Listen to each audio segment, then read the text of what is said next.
നമസ്കാരം. മലയാളി വാർത്ത ആനുകാലികത്തിലേക്ക് സ്വാഗതം. നമസ്കാരം. രാഹുൽ മാങ്കൂട്ടത്തിന് വലിയൊരു ആശ്വാസമാണ് ഇപ്പോൾ ഉണ്ടായിരിക്കുന്നത്. പത്തനംതിട്ട സെഷൻസ് കോടതി ജാമ്യം അനുവദിച്ചിരിക്കുകയാണ്. 18 ദിവസമായിട്ട് ജയിലിനുള്ളിലായിരുന്നു. ഇതിനിടയിൽ പലതവണ കോടതിയിലേക്ക് കൊണ്ടുപോകുമ്പോഴൊക്കെ നമ്മൾ രാഹുലിനെ കണ്ടതാണ്. അപ്പോഴൊക്കെയും പതറുന്നില്ല, ഒരു ചിരി മാത്രമാണ്. ഇപ്പോൾ ഒരു വലിയ ആശ്വാസം ഉണ്ടാകുമ്പോൾ പത്തനംതിട്ട സെഷൻസ് കോടതിയിൽ നിന്നാണ് ഇപ്പോൾ അനുകൂലമായിട്ടുള്ള ഒരു വിധി ഉണ്ടാകുന്നത്. എന്നാൽ ഒന്നാം പരാതിയിൽ ഹൈക്കോടതിയിൽ ഇന്ന് വാദം നടക്കുകയാണ്. അതിൻ്റെ വിശദാംശങ്ങൾ ഉച്ചയോടുകൂടി പുറത്തു വരും എന്നുള്ളതാണ് വ്യക്തമാകുന്നത്. അവിടെ നിന്നും ഒരു തിരിച്ചടി ഉണ്ടാകുമോ എന്നുള്ളൊരു ആശങ്കയുണ്ട് രാഹുലിൻ്റെ കൂട്ടർക്ക്. എന്തായാലും ഇപ്പോൾ രാഹുൽ മാങ്കൂട്ടത്തിന് ജാമ്യം കിട്ടിയതോടുകൂടി വലിയൊരു ആവേശം ഉണ്ടാകുന്നു. തൊട്ടു പിന്നാലെ ചില ഭാഗങ്ങളിൽ നിന്ന് വരുന്ന, പല കോണിൽ നിന്നായിട്ട് വരുന്നത് പാലക്കാടേക്ക് രാഹുൽ മാങ്കൂട്ടത്തിൽ പോകും, മത്സരിക്കും എന്നുള്ള തരത്തിലുള്ള വെല്ലുവിളികൾ തുടങ്ങിയിട്ടുണ്ട്. എന്തായാലും രാഹുലിനെ സംബന്ധിച്ചിടത്തോളം ആശ്വാസം തന്നെയാണ്. ഈ മൂന്നാം പരാതിയും അറസ്റ്റും ഒക്കെ ഒരു പൊതുവെ രാഹുൽ ട്രെൻഡ് സെറ്റ് ചെയ്തിട്ടുണ്ട്. ട്രെൻഡ് ഏത് തലത്തിൽ എന്ന് നമുക്ക് ഈ ഡിസ്കഷനിൽ നമുക്ക് അത്തരം വിശദീകരണങ്ങളിലേക്ക് കടക്കാം. ഒരു രാഹുൽ ട്രെൻഡ് സെറ്റ് ചെയ്യുന്നതിൽ പിണറായി വിജയൻ വിജയിച്ചു. വാസ്തവത്തിൽ പിണറായി കരുതിയത് രാഹുലിനെ ഒരു സ്ഥിരം കുറ്റവാളിയാക്കി മുദ്രയടിച്ച് ജയിലഴിക്കുള്ളിൽ അടച്ച് അതിനിടയിൽ പുതിയ പുതിയ പരാതികൾ ഏതെങ്കിലുമൊക്കെ ഫ്രെയിം ചെയ്ത് അയാളെ എന്നേക്കുമായി അങ്ങ് നശിപ്പിക്കാമെന്നാണ്. പക്ഷേ ഈ മൂന്നാം പരാതിക്കാരിയുടെ പരാതി ഒരു പൊതുസമൂഹം ചർച്ച ചെയ്ത് തുടങ്ങിയപ്പോഴാണ് ആ പരാതിയുടെ പല വൈരുദ്ധ്യങ്ങളും നമുക്ക് മനസ്സിലായത്. അപ്പോഴേക്കും ഈ പരാതിക്കെല്ലാം കൈവന്നിരിക്കുന്ന ഒരു പൊതു സ്വഭാവം, ഈ പരാതി മുഖ്യമന്ത്രിയുടെ കയ്യിലേക്ക് ചെല്ലുന്നു, അവിടെ നിന്ന് പ്രത്യേക അന്വേഷണ സംഘത്തിന് പോകുന്നു, രാഹുലിനെ പിടിക്കാനുള്ള പ്രത്യേക ഭരണകൂടത്തിൻ്റെ വ്യഗ്രത, മറുവശത്ത് വിവാഹിതയായ സ്ത്രീകൾ ഇത്തരം വിവാഹ വാഗ്ദാനം നൽകി വഞ്ചിച്ചു എന്ന തലത്തിൽ അവർ പരാതിയുമായി മുന്നോട്ട് വരുമ്പോൾ അതിൻ്റെ വൈരുദ്ധ്യം ആളുകൾ ചർച്ച ചെയ്തു. അങ്ങനെ രാഹുലിന് അനുകൂലമായ തലത്തിൽ ചർച്ചകൾ ചെന്നെത്തി. അത് ഇവിടെ ഒരു വൈരുദ്ധ്യമായ കാഴ്ചയാണ്. കാരണം രാഹുലിനെ സംബന്ധിച്ച് 3 യുവതികളുടെ പരാതിയുണ്ട്. ഈ 3ഉം പീഡനവുമായി ബന്ധപ്പെട്ടതാണ്. പക്ഷെ പീഡനമല്ല നടന്നത് എന്ന് രാഹുൽ വാദിക്കുന്നു. രാഹുലിൻ്റെ അഭിഭാഷകർ കോടതിയിൽ പറയുന്നു. അതുതന്നെയാണ് ഈ 3ആം പരാതിയിൽ നമ്മൾ ശ്രദ്ധേയമായി നിരീക്ഷിക്കേണ്ടത്. ഇതൊരു റേപ്പല്ല. ഒരു തലത്തിലും ആ യുവതിയെ ഭീഷണിപ്പെടുത്തിയോ മറ്റേതെങ്കിലും സമ്മർദ്ദ തന്ത്രങ്ങൾ ഉപയോഗിച്ചോ താൻ വശീകരിച്ച് കൊണ്ടുവന്ന് പീഡിപ്പിക്കുകയോ ബലാത്സംഗം ചെയ്യുകയോ ചെയ്തില്ല. ഇതാണ് രാഹുലിൻ്റെ അഭിഭാഷകൻ്റെ മുഖ്യവാദം, രാഹുലിന് വേണ്ടിയുള്ള. ഇതിന് രാഹുൽ കോടതിക്ക് മുൻപാകെ ഹാജരാക്കിയ ചില തെളിവുകളുണ്ട്, ഡിജിറ്റൽ തെളിവുകൾ. താനും യുവതിയും തമ്മിലുള്ള വൈകാരിക ബന്ധത്തിൻ്റെ ശബ്ദരേഖകളും വാട്സാപ്പ് ചാറ്റുകളുമൊക്കെ കോടതിക്ക് മുൻപിൽ ഹാജരാക്കി. ഇവിടെ നമ്മൾ എടുത്തു പറയേണ്ട ചില വസ്തുതകളുണ്ട്. രാഹുലിൻ്റെ ജാമ്യാപേക്ഷ പരിഗണിച്ചത് ജില്ലാ സെഷൻസ് കോടതിയാണ്. സാധാരണഗതിയിൽ ജില്ലാ കോടതി ഇത്തരം കേസുകളിൽ ജാമ്യം നൽകും.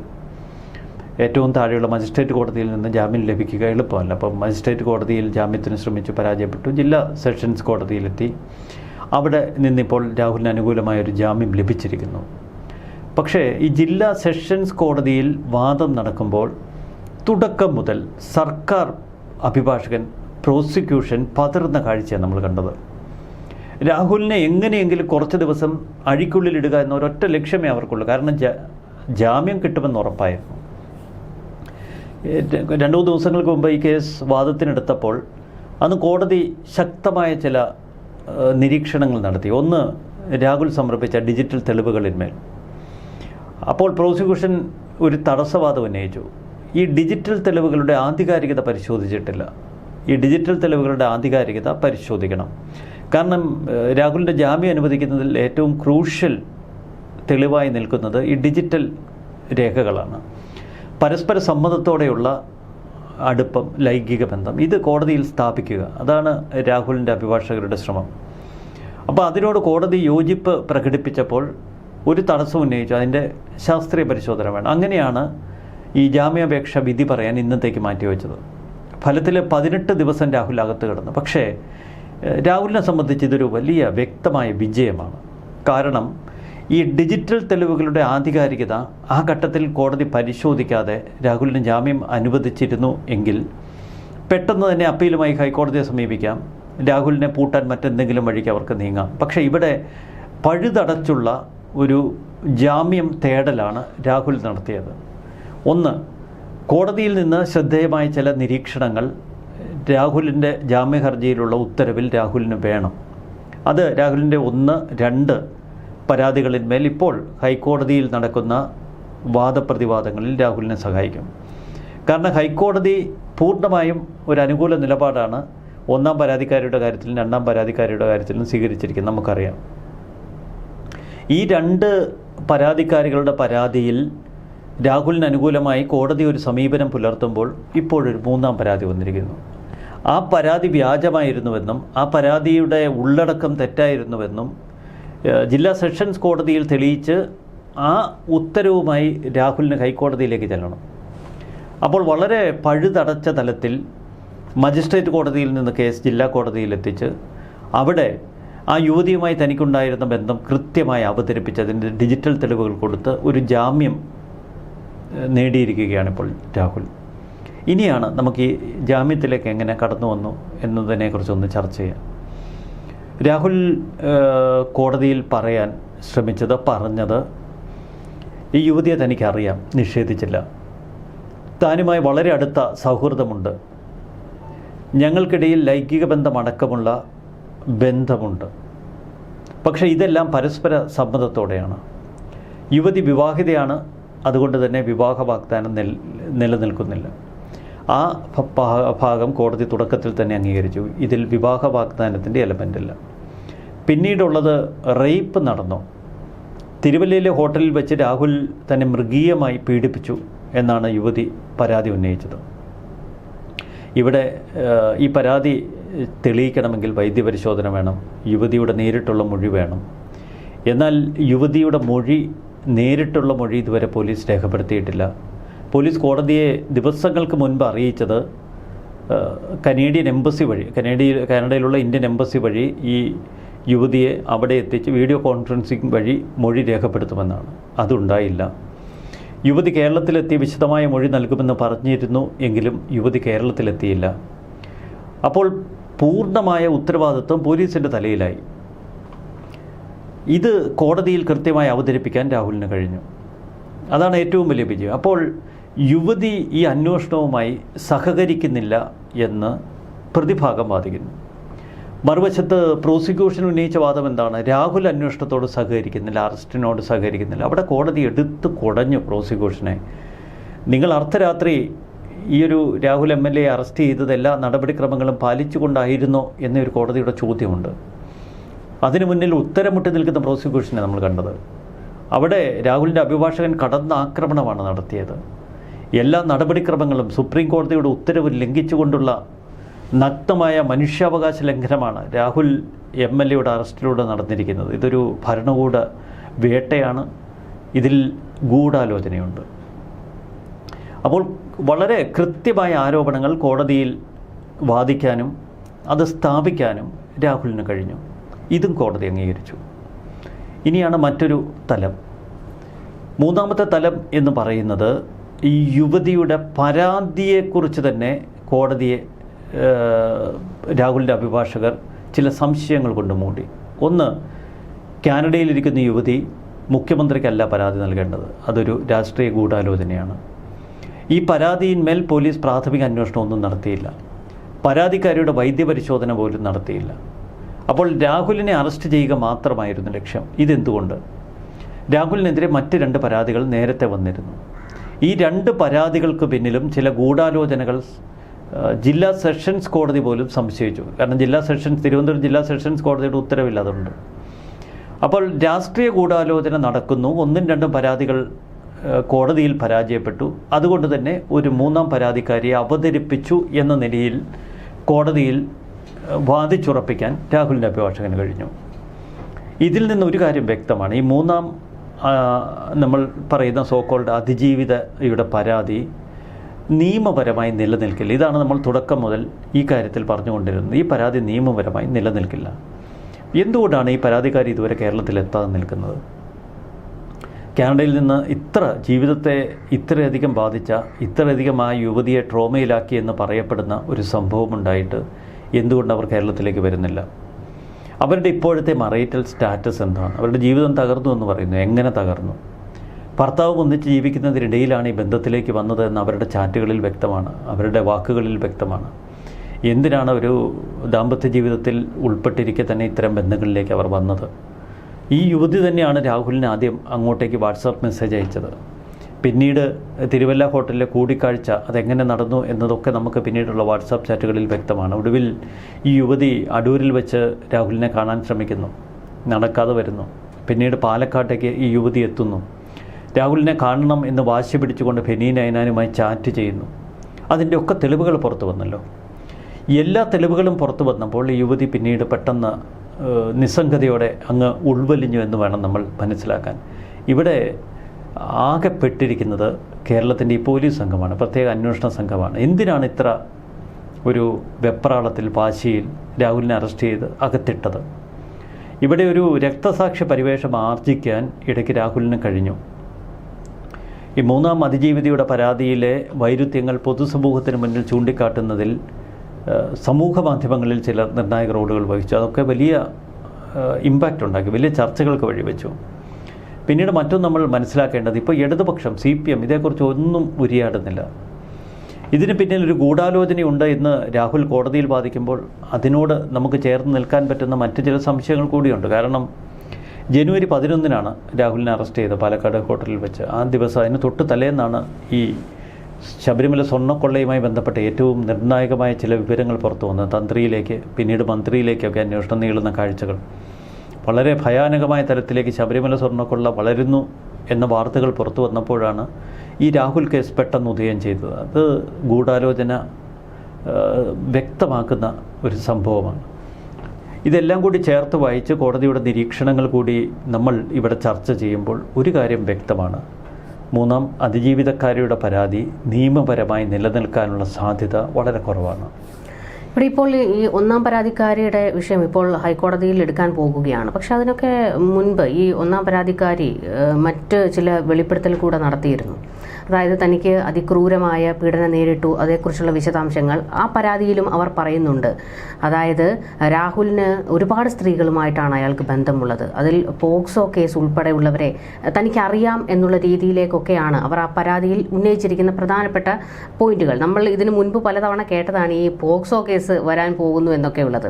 ഈ രാഹുലിൻ്റെ കേസിൽ നമ്മൾ കണ്ടു 1ഉം 2ഉം പരാതികളിൽ ജാമ്യം കിട്ടുമ്പോൾ പിന്നീടാണ് ഈ മൂന്നാം പരാതിയിൽ അറസ്റ്റ് ചെയ്യപ്പെടുന്നത്. 1ഉം 2ലും ഒന്നും ഏൽക്കുന്നില്ല എന്ന ഘട്ടത്തിലായിരുന്നു ഈ മൂന്നാം പരാതി വന്നത്.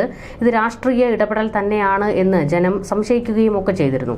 ഇപ്പോൾ ഈ മൂന്നാം പരാതിയിൽ ജാമ്യം കിട്ടുമ്പോൾ അപ്പോൾ പ്രധാനമായും വരുന്ന ഒരു ചോദ്യം ഇനിയിപ്പോൾ പോക്സോ ആയിരിക്കുമോ എന്നുള്ളതാണ്. അല്ല, പോക്സോ ഈ മൂന്നാം അതിജീവിത കോടതിയിലൊരു സത്യവാങ്മൂലം നൽകി. ആ സത്യവാങ്മൂലത്തിൽ രാഹുൽ ഒരു സ്ഥിരം കുറ്റവാളിയാണ്, ഒരു കാരണവശാലും ജാമ്യം കൊടുക്കരുത്, ജാമ്യം കൊടുത്താൽ ഈ അതിജീവിതകളെ സ്വാധീനിക്കാൻ ഇടവരും, രാഹുൽ പോക്സോ കേസിലടക്കം 10ഓളം കേസുകളിൽ പെട്ടയാളാണ്, 10ഓളം ആരോപണങ്ങൾ നിലനിൽക്കുന്നുവെന്ന് താൻ മനസ്സിലാക്കുന്നുവെന്നാണ് ഈ അതിജീവിത കോടതിയിൽ സത്യവാങ്മൂലം നൽകി. അവിടെയാണ് ഒരു ചോദ്യം, എല്ലാവർക്കും ഒരു സംശയം ഉള്ളത്.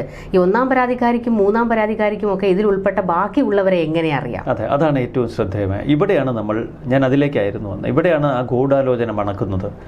അപ്പോൾ ഈ ഒന്നാം പരാതിക്കാരിക്കും മൂന്നാം പരാതിക്കാരിക്കും ഇടയിൽ ഏതോ കോമൺ കണ്ണികളുണ്ട്. ഇവരെല്ലാം കോർത്തിണക്കുന്ന ഏതോ ഒരു PR ഗ്രൂപ്പുണ്ട്, അല്ലെങ്കിൽ ഇവരൊക്കെ പറയുന്ന അന്വേഷണ സംഘത്തിൽ നിന്ന് ലഭിച്ചു എന്നാണ്. അന്വേഷണ സംഘത്തിന് ഇത്രയേറെ നിർണായക വിവരങ്ങൾ കിട്ടിയിട്ടും 10ഓളം സ്ത്രീകളെ ഇങ്ങനെ പീഡിപ്പിച്ചു എന്നറിഞ്ഞിട്ടും അവരെന്തിനും വെറുതെ ഇരിക്കുന്നത്? അവരെന്തുകൊണ്ട് ആ കേസ് വിവരങ്ങൾ സമൂഹത്തിന് മുന്നിൽ വയ്ക്കുന്നില്ല? അല്ലെങ്കിൽ പരാതിക്കാരികൾ അവരുടെ ഐഡൻറ്റിറ്റി വെളിപ്പെടുത്താൻ ആഗ്രഹിക്കുന്നില്ല എന്നൊക്കെ പറയാമല്ലോ. ഇവിടെ ഹേമ കമ്മിറ്റി റിപ്പോർട്ട് നമ്മൾ കണ്ടതാണ്. അതിൻ്റെ വളരെ പൊട്ടിത്തെറി കേരളത്തിൽ സംഭവിക്കുന്ന വളരെ ശക്തമായ ചില തുറന്നു പറച്ചിലുകൾ പല നടികളും നടത്തി. എന്നിട്ടെന്തായി? അതിൻ്റെ ഏതെങ്കിലും ഒരു പേജ്, ഏതെങ്കിലും ഒരു പരാതി ഇപ്പോൾ നിലനിൽക്കുന്നുണ്ടോ? ശൂന്യതയിൽ ലയിച്ചു പോയി. വേടൻ്റെ പരാതിയെക്കുറിച്ച് നമ്മൾ കണ്ടതാണ്. ഇങ്ങനെ നിരവധി ആരോപണങ്ങൾ ഉയർന്നു വന്നതാണ്. പക്ഷേ ഇവിടെ രാഹുലിനെ കൃത്യമായി അറസ്റ്റ് ചെയ്യുന്നു. 1ഉം 2ഉം പരാതിയിൽ അതിശക്തമായ കേസെടുത്ത് കോടതിയിൽ പൊരുതുന്നു. മൂന്നാം പരാതിക്കാരിയുടെ കാര്യത്തിൽ ഈ ആവേശം പോലീസ് കാണിക്കുന്നു. ഈ അത്യാവേശമാണ് സംശയത്തിനിടവരുന്നത്. മറുവശത്ത് ഈ പരാതിക്കാരികളോടെല്ലാം രാഹുൽ ഒരു കുറ്റവാളിയാണ് എന്ന് പറഞ്ഞു ധരിപ്പിക്കുന്നു. രാഹുലിനെതിരെ 10ഓളം പരാതികളുണ്ട് എന്ന് പറയുന്നു, പോക്സോ കേസ് അടക്കമുണ്ട് എന്ന് പറയുന്നു. അതൊക്കെ പുറത്തേക്ക് വരട്ടെ. അതുകൊണ്ടാണ് രാഹുൽ ആർമി പറയുന്നത് അതൊക്കെ എടുത്ത് തൽക്കാലം ഉണക്കാനിട്, എന്നിട്ട് നമുക്ക് പിന്നെ നോക്കാം എന്ന്. ഇപ്പോൾ തൽക്കാലം രാഹുൽ പുറത്തേക്ക് ഇറങ്ങട്ടെ എന്ന്. അതിലൊന്നും വലിയ കഥയുണ്ട് എന്ന് തോന്നുന്നില്ല. കാരണം അത്തരം പരാതിക്കാരികളുണ്ടെങ്കിൽ ഇത് ഈ കണ്ടശ അല്ലല്ലോ നമ്മളൊരാളെ വെട്ടിക്കൊല്ലേണ്ടത്. ഓരോ ദിവസം വന്ന് ഓരോ വെട്ട് കൊടുക്കുകയാണ്. കൊല്ലുവാനങ്ങ് കൊല്ലുക, അല്ലെങ്കിൽ അയാൾ കുറ്റം ചെയ്തെങ്കിൽ അത് പരാതിക്കാരികൾ മുന്നോട്ട് വന്നിട്ടങ്ങ് പരാതി കൊടുത്ത് ആ പരാതികളെല്ലാം വരട്ടെ. ഈ പരാതികൾക്കെല്ലാം ഉള്ള പൊതു സ്വഭാവവും ഈ പരാതികളൊക്കെ ചീറ്റിപ്പോകുന്നതിൻ്റെ പൊതു സ്വഭാവവും നമ്മൾ പരിശോധിക്കുമ്പോൾ ഒരു കാര്യം വ്യക്തമാകും. വിവാഹിതർ അങ്ങോട്ട് ചെല്ലുന്നു, രാഹുലുമായി ബന്ധം സ്ഥാപിക്കുന്നു, പ്രണയം സ്ഥാപിക്കുന്നു, പിന്നീട് രാഹുലുമായുള്ള കൂടിക്കാഴ്ചയ്ക്ക് ഇവർ ആഗ്രഹം പ്രകടിപ്പിക്കുന്നു. ഇതിനിടയിൽ രാഹുൽ ഇവരുടെ ഫ്ലാറ്റിലേക്ക്, ആദ്യ പരാതിക്കാരുടെ ഫ്ലാറ്റിൽ ചെല്ലുന്നു, അവരെ വിളിച്ച് മറ്റ് സ്ഥലങ്ങളിലേക്ക് പോകുന്നു. ഇതെല്ലാം കഴിഞ്ഞ് വർഷങ്ങൾക്ക് ശേഷമാണ് ഈ പരാതി. ഉടനെ ഒന്നും പരാതി കൊടുക്കുന്നില്ല. ആ പരാതിയുടെ ഉത്ഭവം എങ്ങനെ വന്നു എന്ന് നമ്മൾ ഏറ്റവും ഒടുവിൽ കണ്ടതാണ്. അതൊരു പ്രണയ നൈരാശ്യത്തിൽ നിന്നാണ് എന്ന് ചിലർ സമൂഹ മാധ്യമങ്ങളിൽ എഴുതുന്നു. അത് തന്നെയാണ് ഇപ്പോൾ രാഹുലിൻ്റെ അഭിഭാഷകൻ കോടതിയിൽ പറഞ്ഞത്. ഉഭയസമ്മതപ്രകാരമുള്ള ബന്ധമായിരുന്നു. അതിൽ ചില വിള്ളലുകളുണ്ടായി, ഒരു ബ്രേക്കപ്പ് ഉണ്ടായി, അത് തകർന്നു. അപ്പോൾ ഈ ബ്രേക്കപ്പ് സംഭവിക്കുമ്പോൾ യുവതികൾ അല്ലെങ്കിൽ ഈ രാഹുലിൻ്റെ മറുവശത്തുള്ളവർ രൂക്ഷമായ ആരോപണങ്ങളുമായി കളത്തിലിറങ്ങും. അതാണോ ഇനി സംഭവിച്ചത്? നമ്മൾ പോലും സംശയിക്കുമോ?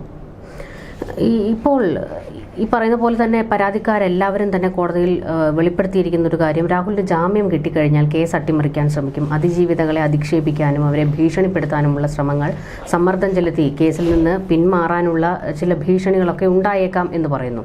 നമ്മൾ അതിലേക്ക് വരുമ്പോൾ ഈ പറയുന്ന രാഹുൽ അകത്താണെങ്കിലും രാഹുലിന് വേണ്ടി ഒരു കൂട്ടം പുറത്ത് പ്രവർത്തിക്കുന്നില്ലേ എന്നുള്ളതാണ്.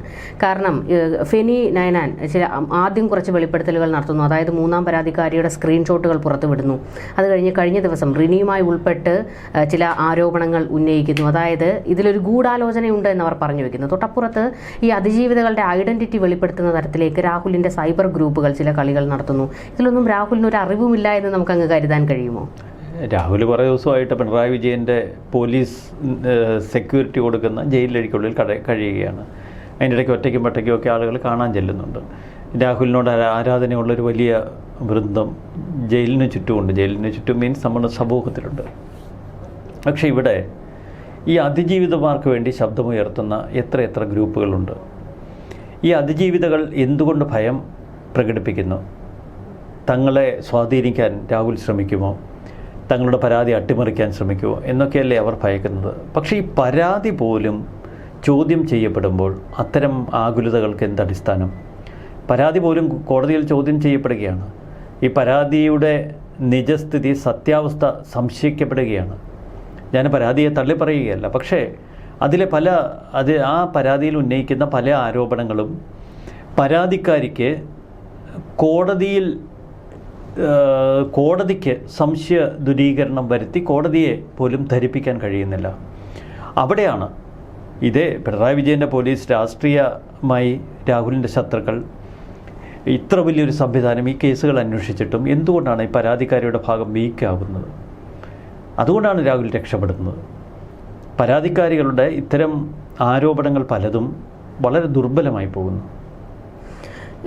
നമുക്കറിയാം, രാഹുൽ മാങ്കൂട്ടത്തിൽ അറസ്റ്റ് ചെയ്തുകൊണ്ട് പോകുമ്പോൾ തന്നെ പറഞ്ഞൊരു കാര്യമാണ്, ഞാൻ ഇറങ്ങും, എനിക്ക് ജാമ്യം കിട്ടും, ഞാൻ പാലക്കാട് പോയി മത്സരിക്കും, ജനങ്ങൾ എനിക്കൊപ്പമാണ് എന്നുള്ളൊരു വെല്ലുവിളി നടത്തിയിരുന്നു. അതിനുശേഷമാണ് രാഹുൽ പുറത്തേക്ക് ഇറങ്ങരുത് എന്നുള്ള തരത്തിലൊരു കട്ടായം തീരുമാനം ചില ഭാഗത്ത് ഉണ്ടാകുന്നതും രാഹുലിനെ പുറത്തിറക്കാതെ ഇരിക്കാനുള്ള ചില കളികൾ നടക്കുന്നതും ഒക്കെ നമുക്ക് വ്യക്തമായതാണ്. അപ്പോൾ രാഹുൽ വീണ്ടും പാലക്കാടേക്ക് സ്വതന്ത്രനായി വന്ന് മത്സരിച്ചാൽ അത് ഈ ഭരണകൂടത്തിനൊരു തിരിച്ചടി ഉണ്ടാകും എന്നുള്ള ഭയം കൊണ്ടാണോ ഇനിയും രാഹുലിനെ, അതായത് ഈ മത്സരത്തിലേക്ക് രാഹുൽ തെരഞ്ഞെടുപ്പിലേക്ക് ഇറങ്ങാതിരിക്കാനുള്ള ഇനിയും പല നീക്കങ്ങളും പല കോണിൽ നിന്നും ഉണ്ടാകും? അത് ഈ പറയുന്ന കോൺഗ്രസിന്റെ ഭാഗത്ത് നിന്നും ഉണ്ടാകും, ഭരണകൂടത്തിന്റെയും CPM-ന്റെയും ഭാഗത്ത് നിന്നുണ്ടാകും. കാരണം ഇവിടെ ഭരണകൂടമാണ് അതിജീവിതമാർക്കൊപ്പം നിന്നത്. അങ്ങനെയുള്ള ഒരാൾക്ക് ജാമ്യം കിട്ടി പുറത്തു പോകുന്നു, അവൻ കൂളായിട്ട് നിന്ന് ജയിക്കുന്നു, ജനം അവനൊപ്പം നിൽക്കുന്നു എന്നൊക്കെ പറയുമ്പോഴത്തേക്ക് ഭരണകൂടത്തിന് അതൊരു വലിയ ക്ഷീണം തന്നെയാണ്. അതുകൊണ്ട് ഇനിയും പലതും സംഭവിക്കും. അല്ല, ഇത് ഭരണകൂടത്തിന് മാത്രമല്ല കേട്ടോ, കോൺഗ്രസിനും വലിയ വെല്ലുവിളിയാണ്. രാഹുൽ നേരെ പാലക്കാട്ടേക്ക് ചെന്ന് ഒരു സ്വതന്ത്ര സ്ഥാനാർത്ഥി ആയാൽ അത് കോൺഗ്രസിന് വലിയ സമ്മർദ്ദം കൊടുക്കും. കാരണം പാലക്കാട് തെരഞ്ഞെടുപ്പിൽ കോൺഗ്രസ് സ്ഥാനാർത്ഥി പിന്നീട് വിജയിച്ചു വരിക അത്ര എളുപ്പമല്ല. വലിയ സമ്മർദ്ദം അനുഭവിക്കേണ്ടി വരും. മറുവശത്ത് ഭരണകൂടത്തിന് നേരെ രാഹുൽ ചൂണ്ടുവിരൽ ഉയർത്തി നിൽക്കുന്നത് അവർക്കും വലിയ തലവേദനകൾ സമ്മാനിക്കും. പിന്നീട് പൊതു തെരഞ്ഞെടുപ്പിൽ തന്നെ അനുകൂലിക്കുന്നില്ല UDF എങ്കിൽ, കോൺഗ്രസ് എങ്കിൽ രാഹുലിന് രാഷ്ട്രീയമായി എന്ത് തീരുമാനം വേണമെങ്കിലും ആ തെരഞ്ഞെടുപ്പിന് ശേഷം എടുക്കാം. സ്വതന്ത്ര തെരഞ്ഞെടുപ്പിൽ ഒരു MLA ആയി വിജയിച്ചതിന് ശേഷം തന്നെ കോൺഗ്രസ് പിന്തുണയ്ക്കാൻ തയ്യാറല്ല, തന്നോട് രാഷ്ട്രീയമായി കോൺഗ്രസ് നിന്ന കാണിച്ചു എന്ന് രാഹുലിന് തോന്നിയാൽ വേണം BJPയിലേക്ക് ചേരാം. രാഷ്ട്രീയ കേരളത്തിൽ അതിനെന്തും അത്തരം സംഭവങ്ങൾ എന്തും പ്രതീക്ഷിക്കണം. കാരണം അതൊക്കെ നമുക്ക് മുൻകൂട്ടി പ്രവചിക്കാനാവില്ല. മറുവശത്ത് രാഹുലിന് അനുകൂലമായ ഒരു തരംഗം പാലക്കാട് ഉണ്ടാകും. അത് നമുക്കറിയില്ല. അവിടുത്തെ ജനങ്ങൾ രാഹുലിനെ വോട്ട് ചെയ്താൽ ജയിക്കും. പക്ഷേ രാഹുലിനെ സ്നേഹിക്കുന്ന വലിയൊരു വിഭാഗം അവിടെ ഉണ്ട് എന്നത് വ്യക്തമാണ്. ഇതിനിടയിൽ ഇനി കേസുകൾ ഫ്രെയിം ചെയ്യുമ്പോൾ വളരെ സൂക്ഷിക്കും മറുവശം. കാരണം ഈ കേസുകൾ ആദ്യം തന്നെ അതിൻ്റെ വൈരുദ്ധ്യങ്ങൾ സമൂഹത്തിൽ ചർച്ച ചെയ്യാനിടയുണ്ട്. ഈ കേസുകൾ ഒന്നൊന്നായി ഇങ്ങനെ ഫ്രെയിം ചെയ്ത് കൊണ്ടുവരുമ്പോൾ ആളുകൾ തന്നെ സംശയിക്കും അത് രാഹുലിന് അനുകൂലമായൊരു വലിയ തരംഗം ഉണ്ടാക്കുമെന്ന് ഉള്ള സംശയം മറുഭാഗത്തിനുണ്ട്. അതുകൊണ്ട് കേസുകളൊക്കെ ഇനി സൂക്ഷിച്ച് കൈകാര്യം ചെയ്യൂ. എടുത്തിയാട്ടം അപകടമാണ് എന്ന് ഈ അവസാനത്തെ പരാതിയിൽ ഇപ്പോൾ സർക്കാർ തിരിച്ചറിഞ്ഞു. കാരണം അതിൽ രണ്ട് ഉദ്ദേശം സർക്കാരിനുണ്ടായിരുന്നു. രായ്ക്ക് രാമാനം രാഹുലിനെ അറസ്റ്റ് ചെയ്ത് ജയിലിലിട്ട് കഴിയുമ്പോൾ ഈ പരാതിക്കാർ കാനഡയിൽ നിന്ന് വരുമെന്നും രാഹുലിനെ ശരിക്കൊന്ന് നാറ്റിച്ച് അങ്ങ് മടങ്ങിപ്പോകുമെന്നും ഒക്കെ ഭരണകൂടം കരുതി. പക്ഷെ അവർ വന്നില്ല. അത് വലിയ തിരിച്ചടിയാണ്. പ്രത്യേക അന്വേഷണ സംഘത്തിന് വലിയ തിരിച്ചടിയാണ്. രാഹുലിനെ പിടിച്ച് അകത്തിട്ടാൽ പുതിയ പുതിയ പരാതിക്കാരികൾ രംഗപ്രവേശം ചെയ്തേക്കാം എന്നുള്ള പ്രതീക്ഷ അവർക്കുണ്ട്. പക്ഷേ ഈ പരാതി വളരെ സത്യസന്ധതയോടെ സമർപ്പിച്ചില്ല എങ്കിൽ അതൊക്കെ പൊതുസമൂഹം ചോദ്യം ചെയ്യും എന്നൊരു ഘട്ടത്തിൽ ഈ മൂന്നാം പരാതി എത്തി. അപ്പോൾ ഇതോടെ പലരും ഭയപ്പെട്ട് പിൻവാങ്ങിക്കാണും. എന്ന് പറഞ്ഞാൽ പലരും ഉദ്ദേശിക്കുന്നത് അതിജീവിതകളല്ല, ഈ പരാതിക്ക് രൂപം കൊടുക്കാൻ ആസൂത്രണം ചെയ്ത പല കേന്ദ്രങ്ങളും ചിലപ്പോൾ പിന്നോട്ട് പിൻവലിച്ചിട്ടുണ്ടാകാം. ഇതെല്ലാം കൂടി ചേർത്ത് വായിക്കുമ്പോൾ രാഹുലിനൊരു അനുകൂല തരംഗം ഇപ്പോൾ എങ്ങനെയൊക്കെയോ സൃഷ്ടിക്കപ്പെട്ടു. രാഹുലിൻ്റെ ഒരു ചിരിയാണ് എപ്പോഴും ഈ എല്ലാവരെയും ഒന്ന് വിറപ്പിക്കുന്നത്. അത് ഭരണകൂടത്തെയും വല്ലാതെ അങ്ങ് വിറപ്പിക്കുന്നുണ്ട്. വിറപ്പിക്കുകയല്ല, അവരെ അങ്ങ് ഒരുമാതിരി ഊശിയാക്കുന്ന രീതിയിലേക്കാണ് ഈ രാഹുലിന്റെ ചിരി. മാത്രമല്ല ഒരു പോരാളിയുടെ നോട്ടവുമുണ്ട്. ഞാൻ ഇന്ന് ചില ഫോട്ടോഗ്രാഫുകൾ ശ്രദ്ധിച്ചു. ഒരു പോരാളി എന്നൊക്കെ ഒരു വിശേഷണം നമ്മൾ കൊടുക്കേണ്ടതുണ്ട്. പോരാളി സത്യത്തിന് വേണ്ടി പോരാടാം, അല്ലെങ്കിൽ അധർമ്മത്തിന് വേണ്ടി പോരാടാം, എന്തിനു വേണ്ടി പോരാടാം.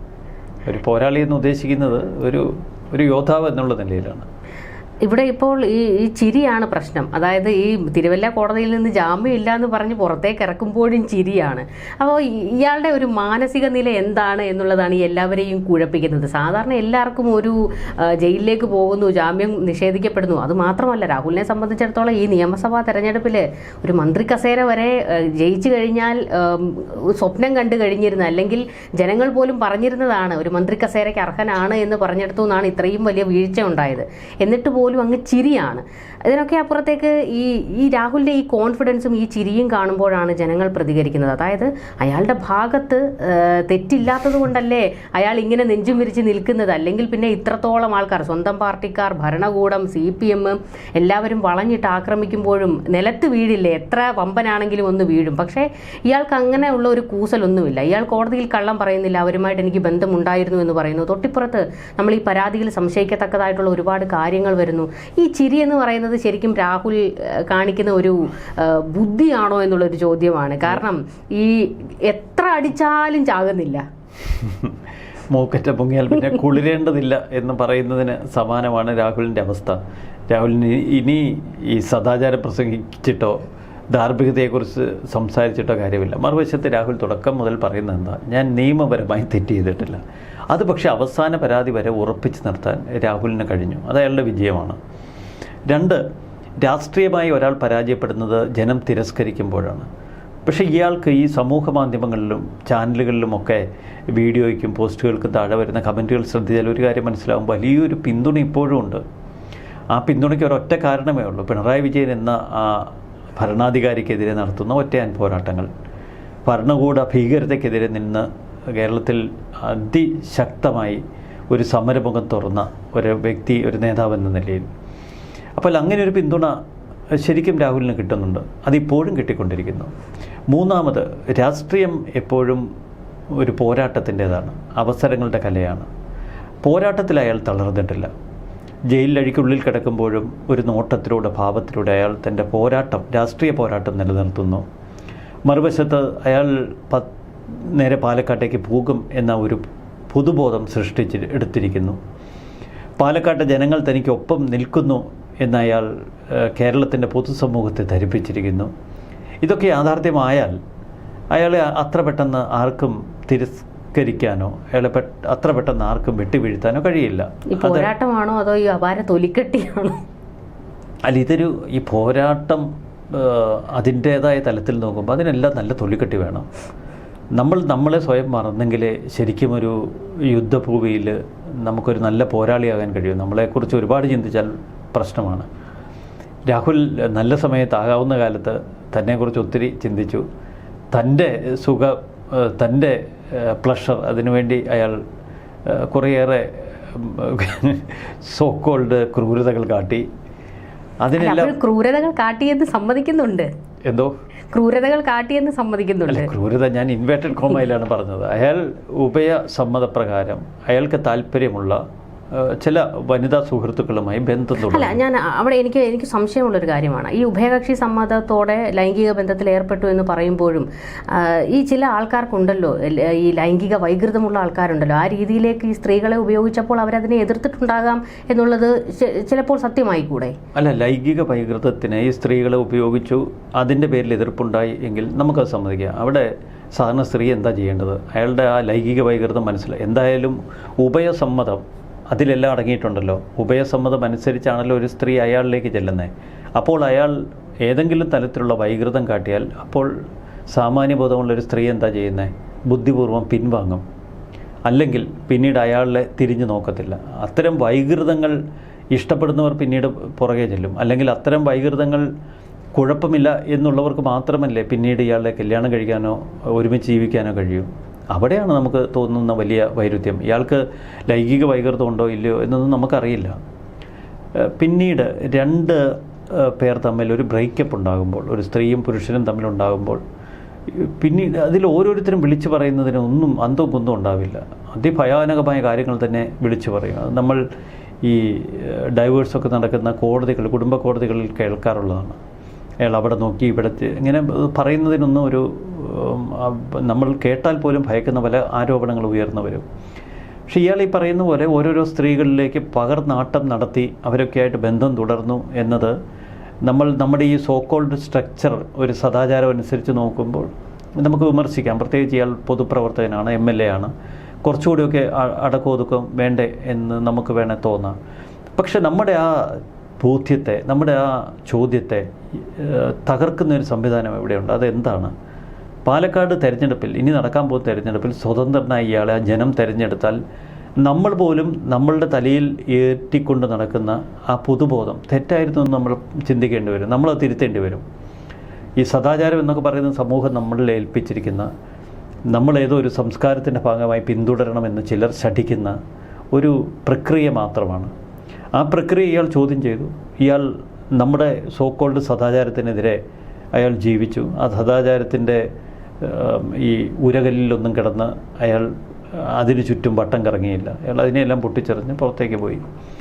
അപ്പോൾ നമുക്കിതിനെ ഒരു ഇന്ത്യൻ ഭരണഘടനയുടെ അടിസ്ഥാനത്തിൽ വിലയിരുത്തുമ്പോൾ നിയമപരമായി അയാൾ തെറ്റ് ചെയ്തിട്ടുണ്ടോ? ആ തരത്തിൽ മാത്രമേ നമുക്കിതിനെ നമുക്ക് വിലയിരുത്താൻ കഴിയും. ഭരണഘടന അല്ലെങ്കിൽ ഇന്ത്യൻ കോടതികളിൽ നിലനിൽക്കുന്ന നിയമം, അതിൽ ഭർതൃമതിയായ ഒരു യുവതിക്ക് മറ്റൊരു പുരുഷനുമായി ഒരു ലൈംഗിക ബന്ധം തുടരുന്നതിൽ ഇന്ത്യയുടെ നിയമ സംവിധാനം വിലക്കൊന്നും ഏർപ്പെടുത്തിയിട്ടില്ല. പക്ഷേ അതിലും ചില പ്രശ്നങ്ങളൊക്കെ ഉണ്ട്. ഇപ്പോൾ ഒരു മറൈറ്റൽ സ്റ്റാറ്റസ് ഉള്ള ഒരാൾ മറ്റൊരു വ്യക്തിയുമായി ഈ പറയുന്ന തലത്തിൽ ഒരു ലൈംഗിക ബന്ധം തുടരുമ്പോൾ ഒരു അവിഹിതം എന്നുള്ള നിലയിലേക്ക് അത് വരും. അങ്ങനെ ഒരു ഘട്ടത്തിൽ പിന്നീട് ഇവർക്കിടയിൽ എന്തെങ്കിലും പ്രശ്നങ്ങൾ ഉണ്ടാകുമ്പോൾ കുടുംബ കോടതികൾ ഇത് പരിശോധിക്കുമ്പോൾ ഭർത്താവിനോ ഭാര്യയ്ക്കോ ആർക്കെങ്കിലും ഒരാൾക്ക് ഇതുപോലൊരു എക്സ്ട്രാ മറൈറ്റൽ അഫെയർ അല്ലെങ്കിൽ അത്തരം ഒരു ബന്ധം അത് കൃത്യമായി തെളിയിക്കാൻ കഴിഞ്ഞാൽ, ഊഹാപോഹങ്ങളും ആരോപണങ്ങളുമല്ല, തെളിയിക്കാൻ കഴിഞ്ഞാൽ കോടതിക്ക് വിവാഹബന്ധം അനുവദിക്കാൻ ഒരു വലിയ കാരണമാണത്. അത് ഒരു മെൻ്റൽ സ്ട്രെസ്, മെൻ്റൽ ട്രോമ, ഇത്തരം ഘടകങ്ങൾ കണക്ക് കൂട്ടുമ്പോഴാണ്.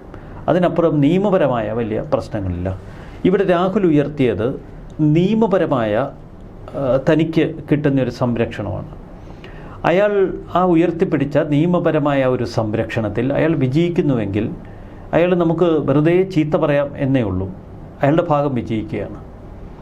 പിന്നീട് അയാളുമായി ചങ്ങാത്തത്തിന് വന്ന അയാളുമായി ബന്ധം തുടർന്ന ഈ സ്ത്രീകൾ, കോടതികൾ പോലും ഇത് ഉഭയസമ്മതപ്രകാരം എന്ന് വിധി എഴുതിയാൽ പിന്നീട് നമുക്ക് എങ്ങനെ അവരെ അതിജീവിത എന്ന് വിളിക്കാൻ കഴിയും?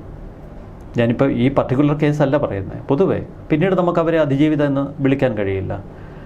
നമുക്ക് കുറ്റപ്പെടുത്തലുകളുടെ ഭാഗമായി, ഇവിടെയുള്ള ചില ഫെമിനിസ്റ്റ് കാഴ്ചപ്പാടുകളുടെ ഭാഗമായി പുരുഷനെ വേട്ടയാടാം. അയാൾക്കെതിരെ വീണ്ടും നിരന്തര ആരോപണങ്ങൾ ഉന്നയിക്കാം. അയാൾ ലൈംഗിക വൈകൃതക്കാരനാണ്, വീണ്ടും സ്ത്രീകളെ വേട്ടയാടുന്ന ചെന്നായാണ് എന്നൊക്കെ നമുക്ക് നമ്മുടെ വാക്കുകൾക്ക് മുറിച്ചുകൂട്ടി വീണ്ടും പറഞ്ഞുകൊണ്ടിരിക്കാമെന്നേ ഉള്ളൂ. എന്തായാലും രാഹുലിനിപ്പോൾ വലിയൊരു ആശ്വാസമാണ് കിട്ടിയിരിക്കുന്നത്. ആ ചിരി തന്നെയാണ്, എനിക്ക് ജാമ്യം കിട്ടും എന്നുള്ള ആ ഒരു ഉറപ്പ് തന്നെയായിരുന്നു രാഹുലിൽ നമ്മൾ കണ്ടത്. എന്തായാലും ഭരണകൂടത്തിന് വലിയൊരു തിരിച്ചടി ഉണ്ടായിരിക്കുന്നു. പോലീസിന് കോടതിയിൽ നിന്ന് ശകാരം കേൾക്കേണ്ടി വന്നിരിക്കുന്നു.